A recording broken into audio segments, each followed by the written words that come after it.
സമൂഹത്തിൽ നമുക്ക് വില നൽകുന്നതും വിലയില്ലാതാക്കുന്നതും നമ്മുടെ തന്നെ വാക്കാണ്.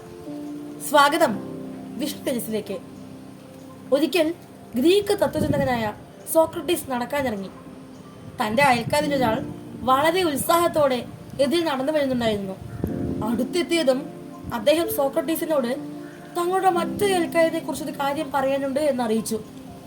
അപ്പോൾ സോക്രട്ടീസ് അദ്ദേഹത്തോട് പറഞ്ഞു, ഞാൻ ചോദിക്കുന്ന 3 ചോദ്യങ്ങൾക്ക് ഉത്തരം നൽകിയ ശേഷം നമുക്ക് കാര്യത്തിലേക്ക് കടക്കാമെന്ന്.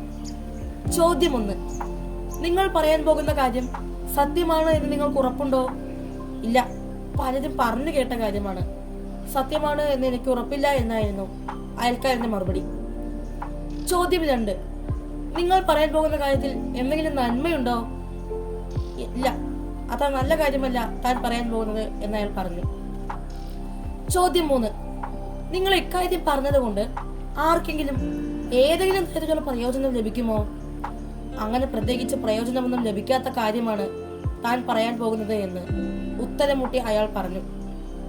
എങ്കിൽ പിന്നെ അത്തരമൊരു കാര്യം പറഞ്ഞ് പ്രചരിപ്പിക്കുകയോ എന്തിന് മനസ്സിൽ സൂക്ഷിക്കുകയോ പോലും ചെയ്യേണ്ട ആവശ്യമില്ല എന്ന് സോക്രട്ടീസ് അദ്ദേഹത്തെ ഓർമ്മിപ്പിച്ചു. അതെ ഫ്രണ്ട്സ്, നമുക്ക് ശീലിക്കാം ചിന്തിച്ച് സംസാരിക്കാൻ. സത്യമുള്ള, നന്മയുള്ള, ഗുണമുള്ള കാര്യങ്ങൾ മാത്രം പറയാം, പ്രചരിപ്പിക്കാം. സമൂഹത്തിൽ നമ്മുടെ വില കുറയ്ക്കാതിരിക്കാം. നല്ലത് കേൾക്കാം, നല്ലത് പറയാം.